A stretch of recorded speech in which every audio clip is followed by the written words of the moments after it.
When Project Stardust was finally completed, the resulting DS-1 orbital battle station was viewed by most of the Imperial leadership as the ultimate power in the universe. The first time it unleashed its weapons in anger, this so-called Death Star destroyed far more than the holy city of Jeddah and its pilgrim moon. Confident in the power of this Death Star to maintain order, the Emperor decreed the Imperial Senate dissolved. With it, the last remaining trace of a regime that had commanded the greatest era of peace the galaxy had ever known was destroyed, just as thoroughly and mercilessly as Jeddah City or Alderaan after it.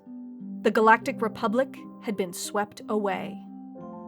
Yet for 1,000 years, this republic had been the unshakable foundation of the galaxy, an organization whose power was felt from the heart of the core worlds to the far reaches of the Outer Rim. While several governments before and since have rivaled the territorial extent of the Galactic Republic, it remains the greatest example of a galactic power ruled not through military might, but a commitment to the common interest of its citizens. For most of its history, it existed as a federal parliamentary republic. Wary of the autocracies that governed the ancient Sith, Mandalorians, and others, the most powerful institution in the Republic was not any single individual, but the Galactic Senate. Consisting of thousands of appointed representatives, the Senate served as the Republic's legislative assembly, responsible for preserving civil governance, dictating galactic law, and mediating disputes between the Republic's member worlds. The nature of individual senators was as diverse and complex as the galaxy they represented.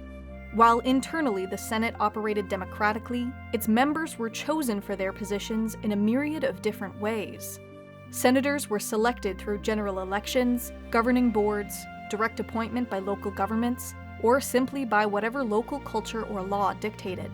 Consequently, the accountability of senators varied considerably. Most represented single planets or star systems, while others acted on behalf of several dozen or even entire sectors. In the final few decades of its existence, corporations and private interest groups were also represented within the Senate, a factor many attributed to its eventual decline. Only senators had the authority to introduce and vote on new legislation, but there existed within the Senate halls a secondary group of junior representatives. These were specially appointed members, intended to give voice to significant minority groups who might otherwise be ignored or trivialized. Junior representatives functioned mainly as advisors, but were able to perform higher duties in special cases, such as during a senator's leave of absence or other extenuating circumstances. Serving as the Galactic Republic's head of state and head of government was the office of the Supreme Chancellor.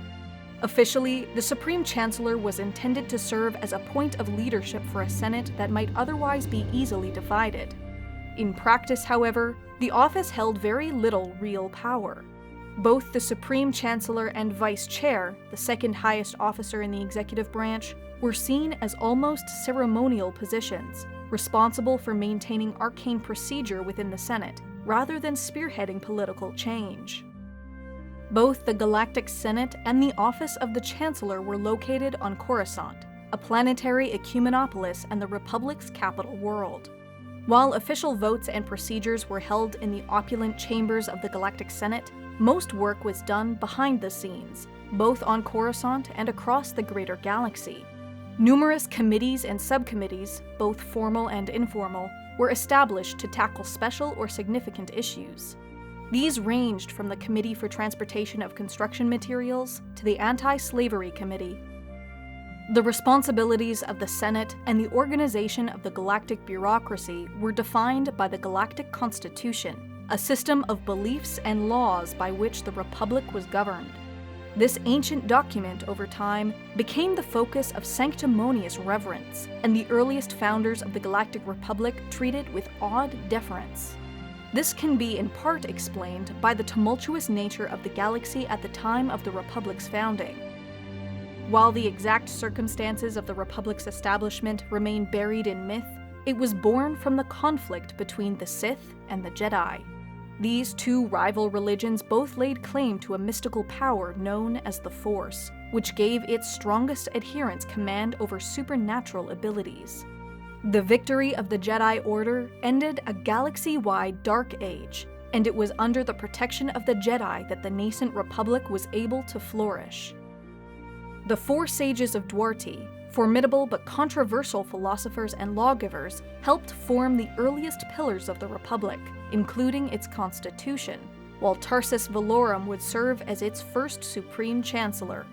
Following an era of carnage and destruction, the Galactic Republic committed itself to peace, dismantling the armies of its predecessor and entrusting its security to the Jedi Order and an elite but minuscule Senate Guard. For centuries, the Republic expanded across the galaxy, enticing new members with the promise of trade alongside more idealistic notions such as justice, amity, and peace. Despite these utopian values, pragmatic concerns dominated the expansion efforts, and newly acquired territories aligned themselves with individual senators or local galactic power blocks.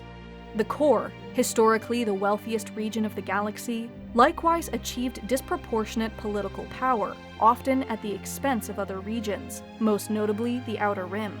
Now revitalized following the destructive conflicts of the past, the core worlds embarked on an aggressive colonization campaign, exploring, mapping, and settling untouched systems in the frontier.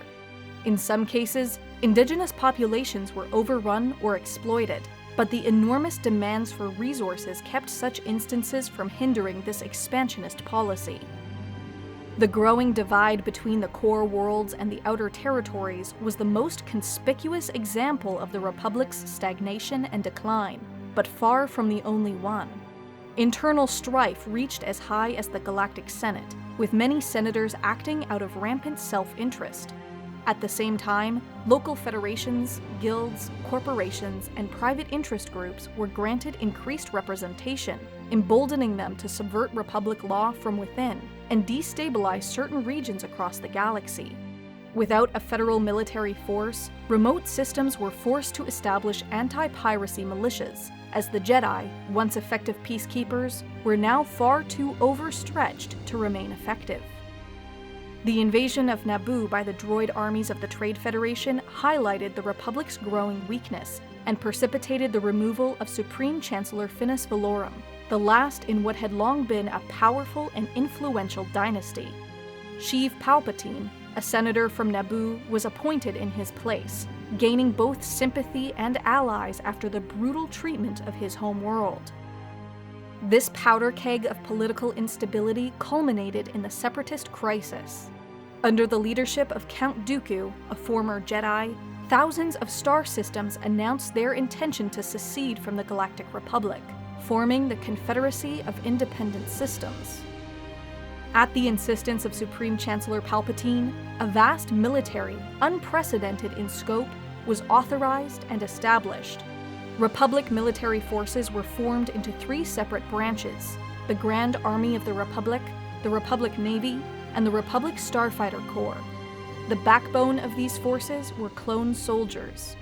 Modeled on the genetic template of a human bounty hunter, clone troopers fulfilled various functions at every level and in every branch of the Republic military, from piloting starfighters, serving as ship officers, basic infantry, or within commando units. Though it was not unknown for clones to rise to the rank of general, leadership positions and advisory roles were more often held by non-clones, mostly individuals who had gained experience in previous anti-piracy campaigns, or most famously, Jedi Knights. While their talents and philosophy were better suited towards peacekeeping, the Jedi Order was a critical component of the Republic military and suffered tremendous losses accordingly. A mutual respect developed between the Jedi Order and the Republic's military forces through the conflict, but one tempered by a growing resentment on both sides. The Jedi had become increasingly wary of the Chancellor's office, especially after Palpatine was granted emergency political authority that far outstripped the intended role of his position. The Republic military was equally concerned with the influence a religious order had over wartime decisions. While these two institutions were able to work effectively together, and in some cases, clone forces and Jedi Knights achieved strong bonds, this mutual distrust lingered at the strategic level nevertheless. For 3 years, the Clone Wars, or Separatist War, raged across the galaxy. Most of the fighting occurred in the Outer Rim, although the core worlds and even Coruscant could not emerge unscathed. The latter in particular was the site of one of the conflict's bloodiest engagements, during which Supreme Chancellor Sheev Palpatine was briefly captured, only to be quickly rescued by 2 Jedi Knights. The subsequent betrayal of the Jedi Order in the last remaining days of the Clone Wars remained, for a long time, one of the galaxy's most ubiquitous mysteries. That an attempt on the life of Sheev Palpatine was made by the Jedi Knights cannot be disputed. In every battlefield across the galaxy, clone troopers fired upon the Jedi that had led them through the conflict, while on Coruscant, the Jedi Temple was attacked and occupied by Republic forces. The confusion and fear surrounding the treason committed by the Jedi, combined with trauma inflicted across the galaxy by years of open war, led to overwhelming support for the Supreme Chancellor in the Senate. In a single stroke, Palpatine declared himself Emperor, and the Republic was reorganized into the First Galactic Empire. The collapse of that empire 24 years later, and the information obtained from the Imperial archives, has shed new light on the last days of the Republic. There exists now a new account that many have found difficult to accept. Evidence has been recovered suggesting that as Supreme Chancellor, Palpatine systematically fomented and manipulated the Clone Wars as a means to increase his own power, intending from the start to overthrow the Galactic Senate and never relinquish the emergency wartime powers bestowed to him. Some have even suggested that Palpatine had in his service agents who could command the Force in the same manner as the Sith, or that he possessed these powers himself. The death of Emperor Palpatine on board the second Death Star, together with much of the Imperial leadership, means that such rumors may never be proven one way or the other, and the galaxy must instead rely as much on legend as fact when looking back on the reign of the Galactic Republic. Today, the Galactic Republic is indeed often described as a republic of legend, greater than distance or time.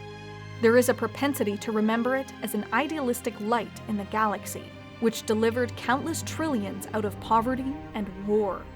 The heroic actions of the Alliance to restore the Republic, a rebel alliance that fought to bring about the end of the Empire and re-establish democratic rule, has brought legitimacy to these views, and the new Republic they founded has glossed over the less favorable elements of the Republic's history. To others, the Galactic Republic was marked by apathy and indolence, ruled by those who cared more for power or luxury than serving their constituents. It is likely that the Republic never truly existed the way either side describes it, neither an idealistic utopia nor a den of systematic corruption. The fallacy that has seemingly defined every galactic government, from the lost days of the Old Republic to the continuing campaigns of the First Order, is that rule must be enforced solely through fear or hope, darkness or light. The galaxy has both in equal measure, and perhaps must be ruled as such or not at all.